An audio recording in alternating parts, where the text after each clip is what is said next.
Such a beautiful approach. Let's cue the music and let's get this baby on the ground.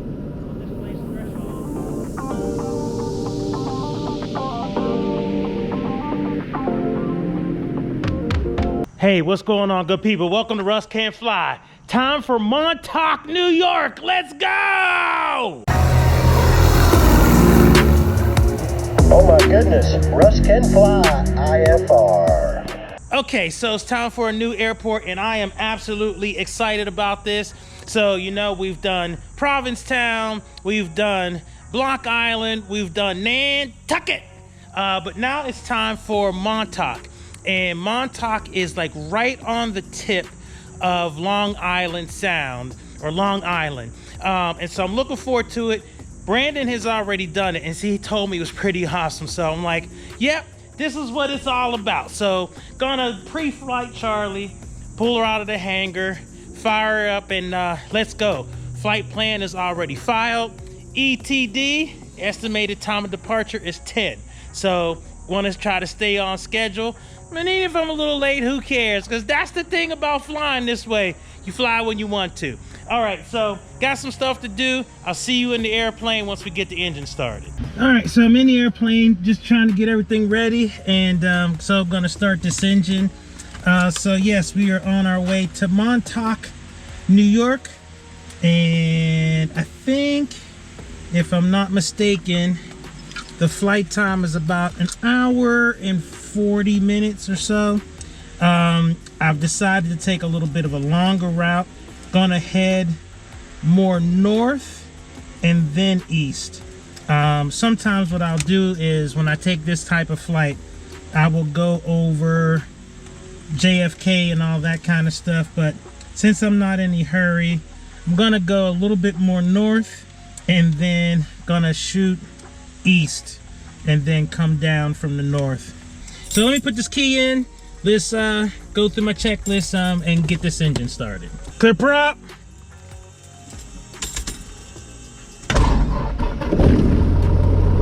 Hey, Charlie. All right, very good. All right, so got my flight plan in. Everything is looking good. Fuel pump is off. Fuel pressure is good. Oil temp is coming up. So now let me set my avionics here. So we are going to Montauk. And if you hear some wind, this scoop is awesome. That really does help a lot. As a matter of fact, I can close this door right now because that scoop is everything. All right, so our flight plan is in. We've got our frequencies where I need it to be. I've picked up my ATIS, and we should be good to go. Check our turn coordinator and all that kind of stuff. All right, let's test our brakes. Brakes are good. All right, let's taxi on out. And one thing about taxiing is gotta be careful, because there's vehicles back here, there's animals back here, there's people back here, there's cars back here, all kinds of stuff. All right, so I'm gonna basically taxi up here, do my run up, make sure everything is good. Gonna pull up here and gonna do my run up, and I'll see you guys on the other side of that. All right, pre-takeoff, mixture, flaps as required, mixtures gonna go full rich, fuel pump is going to go on, taxi landing light is going to go on, doors and windows are locked, lights as required. All right, let's close my little flap here. Doorstown traffic, Cherokee 1541 Charlie departing runway 23 out to the east, Doorstown. All right, I see 23. All right, heels to the floor, full power. All right, engine instruments in the green, oil temp, oil pressure, all look good. South traffic 0639, short final 23. Fuel pressure is good, airspeed is alive. And I can't believe I'm on my way to Montauk, New York. All right, come on, Charlie, let's get it. And we're off.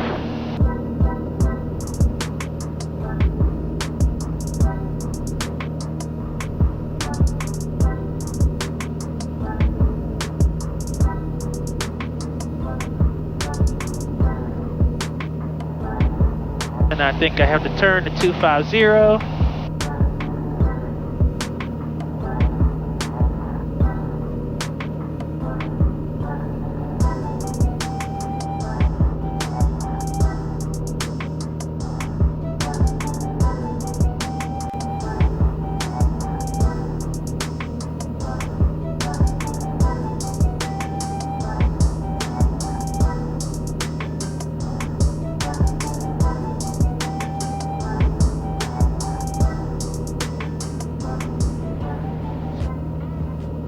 Doylestown traffic, Cherokee 1541 Charlie, right crosswind, turn out to the east. Last call, Doylestown. Now do my turn out to the east here, turning, right turning climb.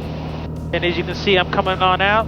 Gonna get that nose down a little bit, get that temperature down. All right, so good morning. On our way to Montauk and climbing out nicely. A little hazy if you look out here. A little hazy out this morning. All right, welcome everybody. On our way to Montauk, New York. And apparently, as Brandon was saying, you're basically right on the beach. I think it's kind of funny to think of New York and beach. A lot of times you don't think of that kind of thing. Thank you, Father, for another opportunity to fly. I thank you so much for this day. You make every day a gift. And it's not anything I'm ever going to take for granted. Keep me safe, Father. Be with me on this flight. Share the joy of this flight with me. You made this possible. And so I thank you, Lord. You are amazing. Everything that the eye can behold is a reminder of just how great you are. Thank you, Father God, for your son Jesus, and as my pastor would say, his salvific act on Calvary to reconcile us back to you. Thank you for your grace and your mercy. It's in your son Jesus' name that I pray. Amen. All right, so we are climbing on up. I've got about a little bit over 1,000 feet to go to my desired altitude of 7,500, and we have a distance of 175 knots. 171 nautical miles. All right, so that's letting me know I got 1,000 feet to go, and staying on my track here. So if you look out here, it looks like, well, Russ, looks like you're flying in the clouds. Believe it or not, those aren't clouds. It's just haze. It's just crazy. I can still see the ground. It's still VFR conditions, so I am good. All right, so I just want to make sure I'm on Montauk's frequency of 122.7. I am. There's a bunch of airports around here that share that frequency. Now you may be saying, but Russ, didn't you file an IFR flight plan? You're not even on flight following. I mean, what's going on? And I just wanted to tell you that this was just one of those days where I just wanted to fly and not have to worry about frequencies and being on my game and all that kind of stuff. I just wanted to fly VFR and have a nice flight. And so that's what I'm doing. I needed to, just enjoy just flying, period. So I am hoping that as you are watching this video, you're in good health and spirits, that your families are well, that you are well, that the challenges you may be facing are few, and the ones that you are facing, just know that they will help you to grow. One of the challenges that I've been having lately is just flying, finding time to fly. If you don't know, I still do work, and I will be working for a while, especially since I've got Miss Charlie in my life. And so, but I am blessed to be gainfully employed. Good Lord has saw fit to give me access to education and opportunity. I don't take any of that for granted.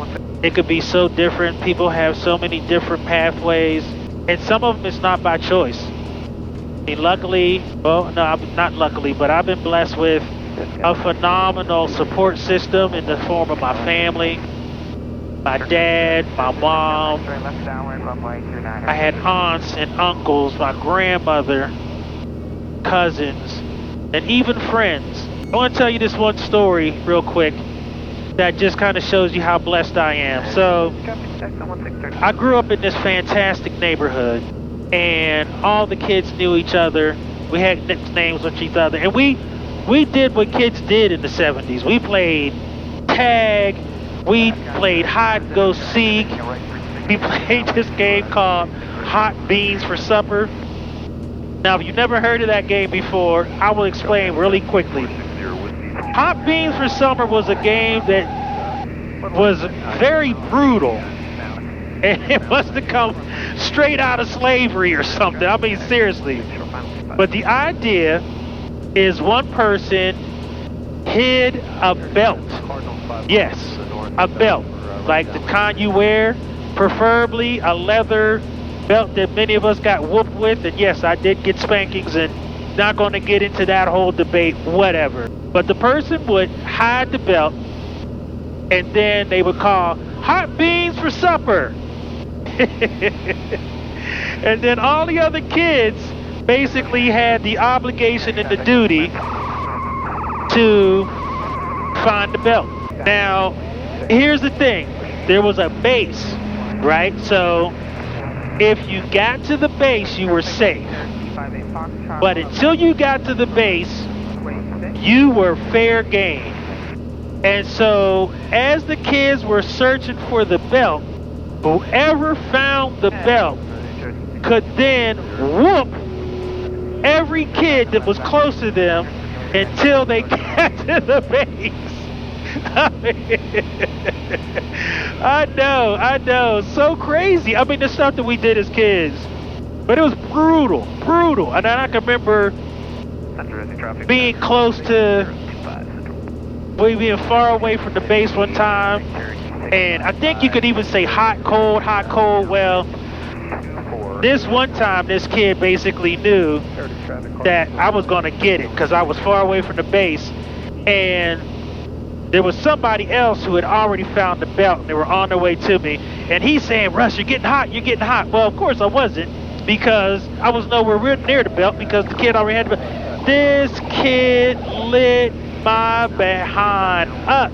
And so he's swinging and smacking, and I'm running and screaming, and I get to the base and people are laughing, and I mean, he tore my butt up.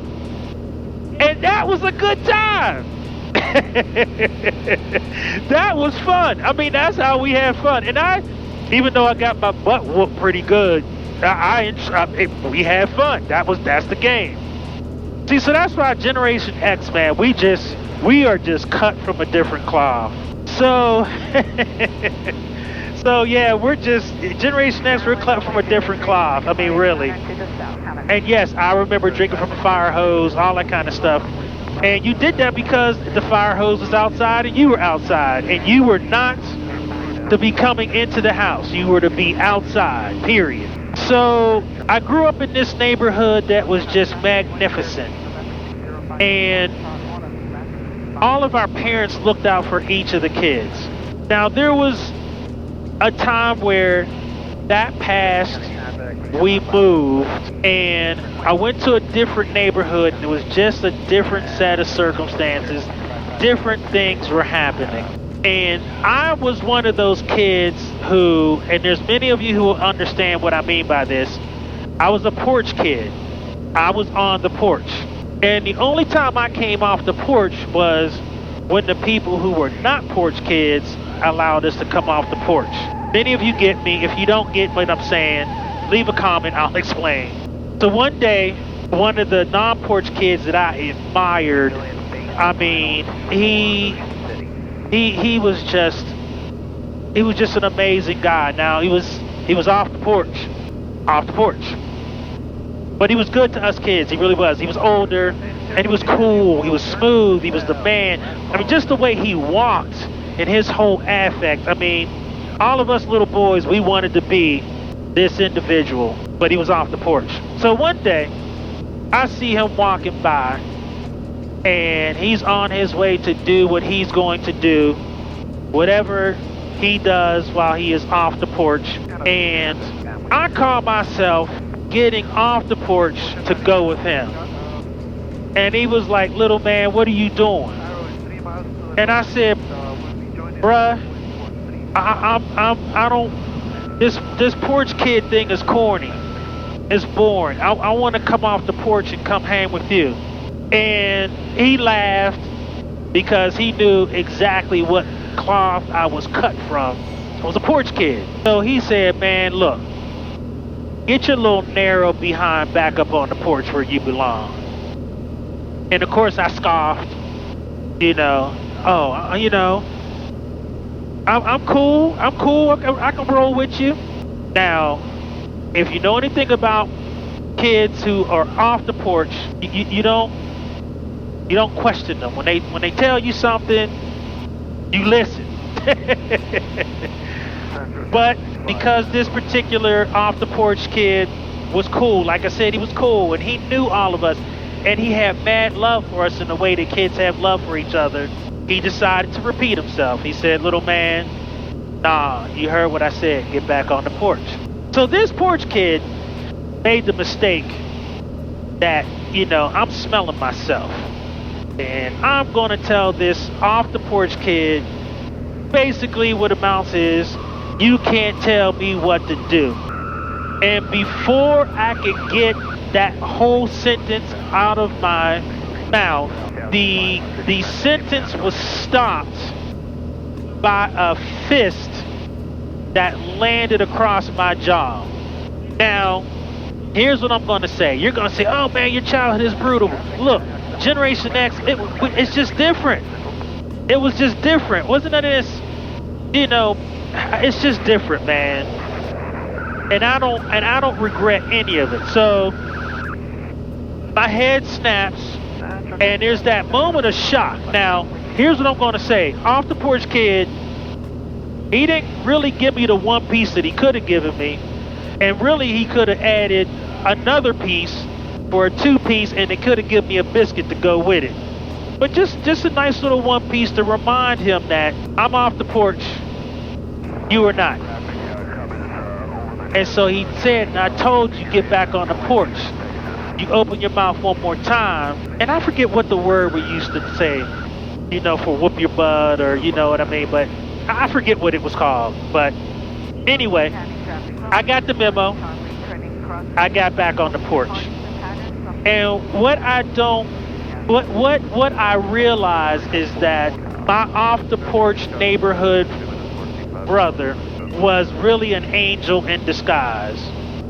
Because what he showed me right then was, this is not a life for you. The other thing that he said was basically like, you have other options. I'm off the porch because this is just what I've got going on.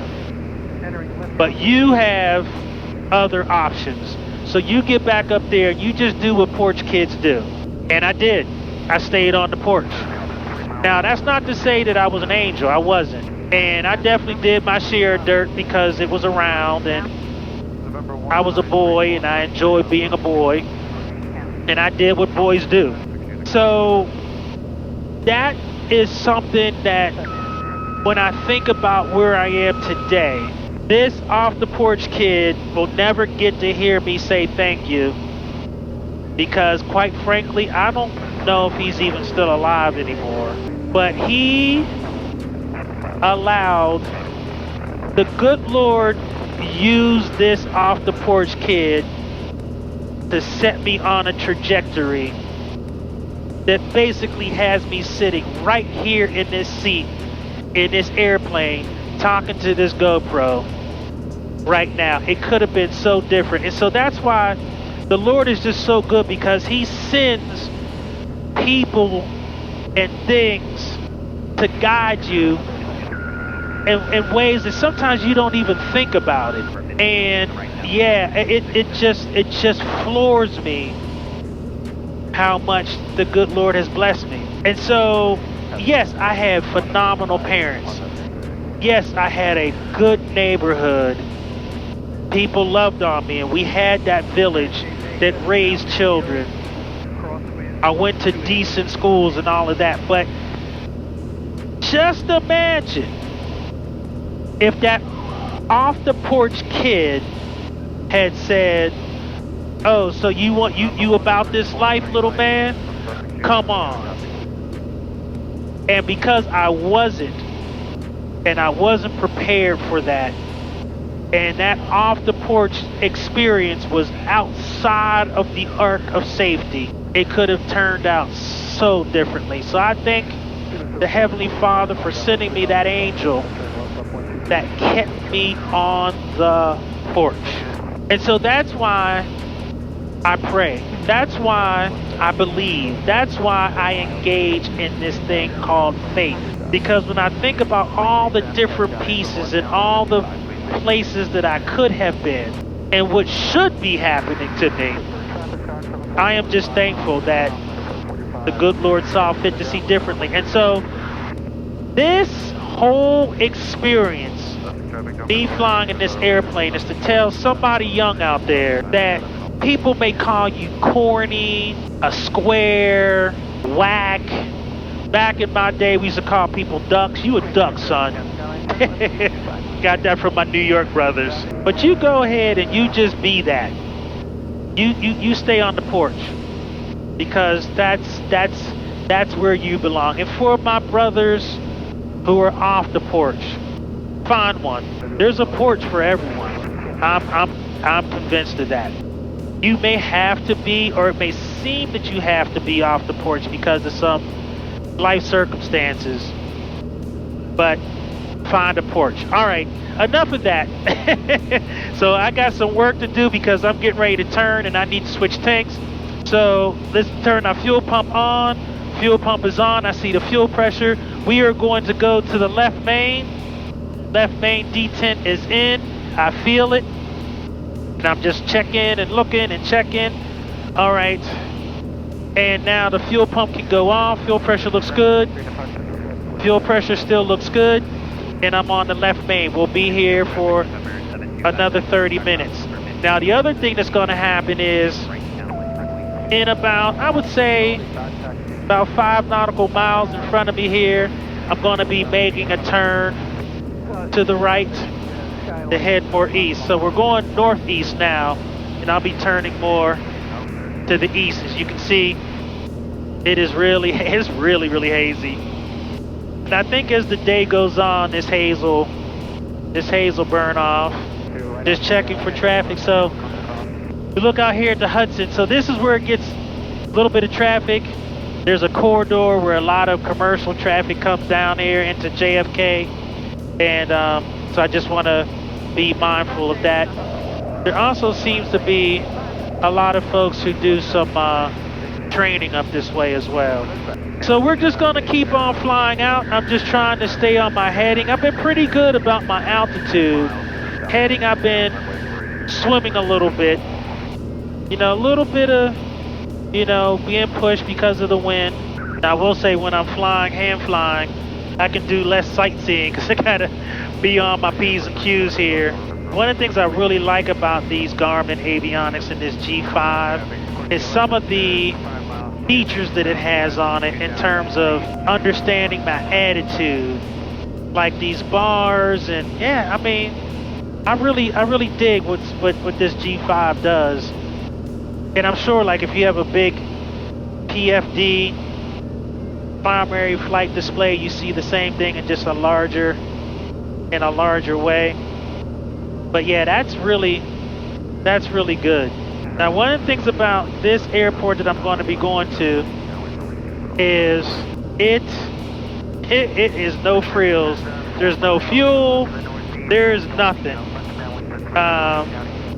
And 2406. So we are 39 nautical miles out. I am going to start my descent. But before I do that, I am going to switch to the left tip. Fuel pressure is on. Fuel pump is on. Fuel pressure looks good. Over to the left tip. I feel that left tip detent. Watching just where I am since I've been looking down. Left tip is in. Fuel pressure is good. Not climbing, not turning. Fuel pump can come off. Fuel pressure is good. That's going to stay on until 125. Okay, now we are going to start our descent. I'm just going to gently pull some power. That's really all it takes for the nose to just kind of drop and you start descending down. And I am going to descend down to 5,500. And just starting a nice, easy 500 feet per minute descent. All right, so just descending, you look out there. That's my sight picture for my 500 feet per minute descent. And off to the front there is going to be 5169 Echo is on New station. London, Takeoff. Groton, New London. Beautiful day.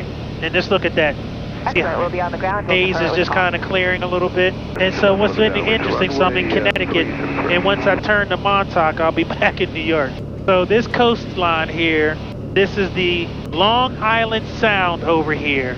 And so basically on this side, Connecticut, on the other side of the sound is the Nueva York. All right, so I'm going to be going up here. I'm flying over New Groton.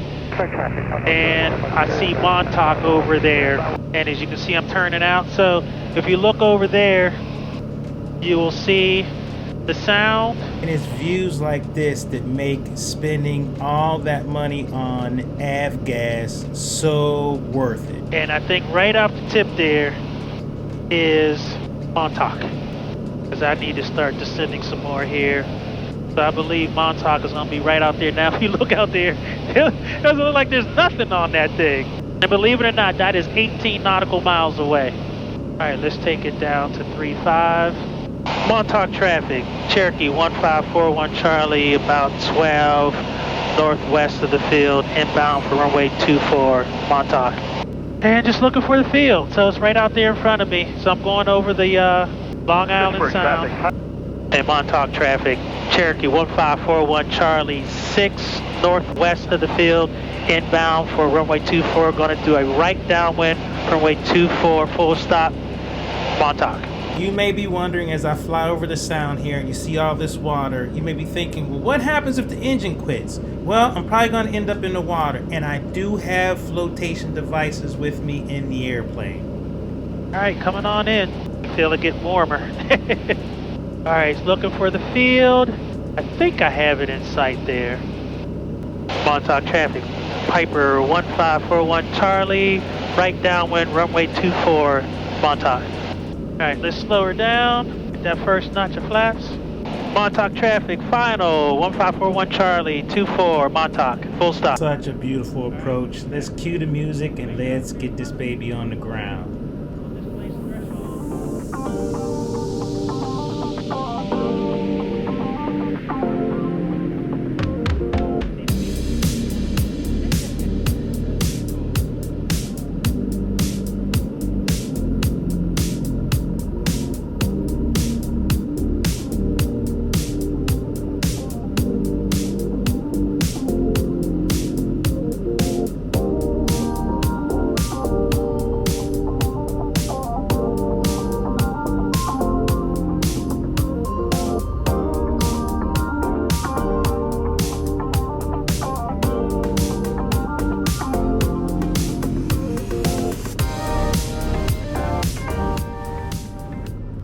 Thanks. Piper, how long are you staying? I'll be here for a couple hours to break bread and enjoy some of the sights and sounds. Okay, you want to put against the grass in the back? Sounds like a plan to me. Whatever works for you, sir. Yeah, in between the Bonanza and the Great Cirrus. Any one of those spots. There are 2 spots there. Roger that. I highly suggest every general aviation pilot go to Montauk. It is one of the most beautiful approaches you will ever do. I promise. Make it happen. All right, so welcome to Montauk. So got Charlie parked, and you can see, pretty quiet place, pretty nice, beautiful day. So just park back here in the back, and that's pretty much it. You know, there's no fuel here. There's not much here at all. Right up there is the FBO, so I'm gonna go in and check in. And as you can see, nice little displaced threshold. So we're just gonna see what this is all about. Gonna go in here, check in, do what I need to do that way, and we'll go from there and find somewhere to eat. But definitely quiet, small, but kind of cool. So see you guys once we do all the check-in and all that kind of stuff. Okay, so I'm here at this amazing restaurant. I want to show you something which is going to be kind of wild. Now, you know you're going to have a good ride in your Uber or whatever when you get in there. He's bumping Biggie, I'm just saying. So if you look across there, there's a restaurant right there. I could have walked to that restaurant because the airport is right over there, but I had to do like this 11-minute ride because it curved around this thing here. So this is just so wild and it's beautiful. So I'm gonna go ahead and go into the restaurant and you know, get something to eat. So I'm at Gossman's. Now I was gonna go to a different place, but I think I put it in the wrong. I put in the wrong thing in the GPS. But now that I'm here, this place looks awesome. So let's go to Gossman's, and then after that, you know, we'll check out some more. But yeah, man, this place is just gorgeous. All right, so this place is Gossman's Restaurant, and this is my seat. Check that out. And across the bay there is where I could walk. So I could literally like just swim across there and walk back to the airport. And this is the menu. So definitely got to jump on some of these oysters. Thinking about this blueberry walnut salad. And then something down here, we'll see. But yeah, definitely amazing. Absolutely gorgeous. So far, I would definitely say Montauk, good place to land, good place to check out. And just absolutely gorgeous. All right, so I just finished eating at Gossman's. Man, I am so full. And you know, it's funny because I hear about this like lobster roll stuff all the time. That lobster roll was hitting, man. It was good. So anyway, this is that inlet I was telling you about. And if you remember, as I was coming in, this is what it looked like from the air, and this is what it looks like from the ground. So it's kind of like interesting to see these two perspectives, one from the air and one from the ground. And then it looks like what happens is people come kind of go back here, and you can see there's like another bar or something like that, topside bar. There's another place back there. But what's really funny is right over there, Inlet Seafood, that's the side that I'm on. So like I said, I had to make this whole curve like around. So basically I could walk to the airport in 10 minutes if I could just go across there and then walk down to the airport. But of course, you know, you got to go all the way around. It's actually kind of crazy. If you look down this way, you can see beach all the way down, and there's just really lots of great beaches around this area. I don't know if you can see this out here, but just gorgeous. And again, this is walking along the other side of the beach. But yeah, just absolutely beautiful. Hopefully I don't bust my chops trying to get up on this rock.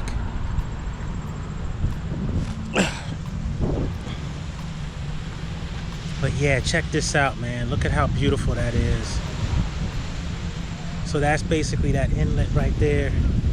And this is just all along the beach here. And it just goes all the way down. So the other side of what you can experience when you're in Nueva York. Who knows? New York, full of beaches and whatnot. Absolutely amazing. So there seems to be a little shopping area back off the main street. So I was back off of there. And oh, I think I see that Cirrus that I was parked next to taking off up in the sky, getting ready to go home probably. But anyway, little shopping area back in here. Yeah, so this looks like the backside of that Gossman's place that I was just eating. And then yeah, so there's just kind of like a little walkway where there's like different shops, things like that. Really cool little area back in here.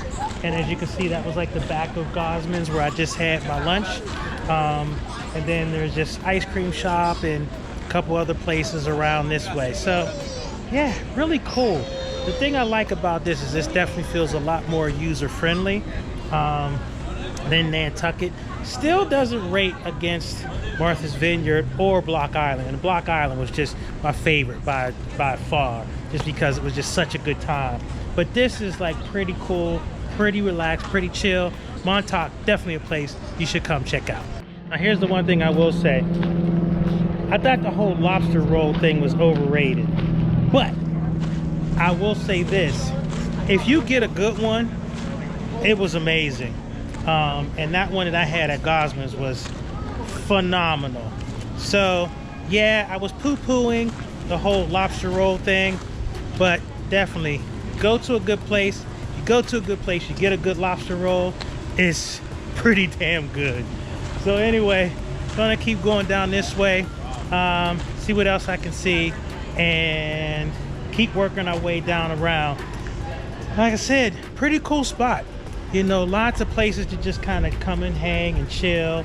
Like I said, nobody, you know, in your face, not a lot of big crowds. I would imagine that it probably gets a little bit more crowded around here during the peak of the seasons and all that kind of stuff, but right now, definitely pretty chill. Okay, so gonna get on out of here. So you see Charlie over there. We're getting ready to get back in the airplane and get back to Philadelphia. You see some people over there. They're getting ready to walk down to the beach. That's the actual runway over that way. So yeah, it's been a fantastic day. I definitely recommend Montauk for sure. Great place to come, hang out. Now, one thing I will say is, see that airplane over there? That doesn't look too friendly. It looks like somebody had a really bad day coming in. Yeah, that's like kind of raggedy over there. It always sucks to see an airplane smashed up like that. Yeah, that's like pretty bad. The one thing they did say is you have to watch out for deer around here. So I don't know if maybe that's what happened. But yeah, unfortunately this Mooney has definitely seen better days. And it looks like, yeah, literally, maybe the landing gear collapsed because the prop is fine. Right? The prop is all good, although, oh no, I do see some stuff there. But yeah, they definitely had a rough day coming in. That landing gear is good. Now, this is interesting. I'm thinking animal strike. You know, just with the way some of these things look. I mean, that thing there. This prop, maybe like to hit the ground. Maybe a prop strike, but I mean, I would think that that would be bent. And you can definitely see these surfaces aren't doing that great. But yeah. And then back here at the tail. So yeah, I don't know. It's too bad to see that. You can see this whole empennage just crumpled in the back here. And then it looks like this like landing gear was pushed through there. So yeah, it was a rough landing, but looks like something that people could walk away from. All right, so anyway, want to thank you guys for spending this time with me on this video and this flight. Definitely amazing. And you know, I this is like one of the best flights I've done. You know, definitely ranks up there with Martha's Vineyard and Block Island, that kind of thing. So Montauk, definitely something that I recommend you do. All right, so gonna get back in Charlie and make magic happen. So Russ can fly. I'm out. Peace.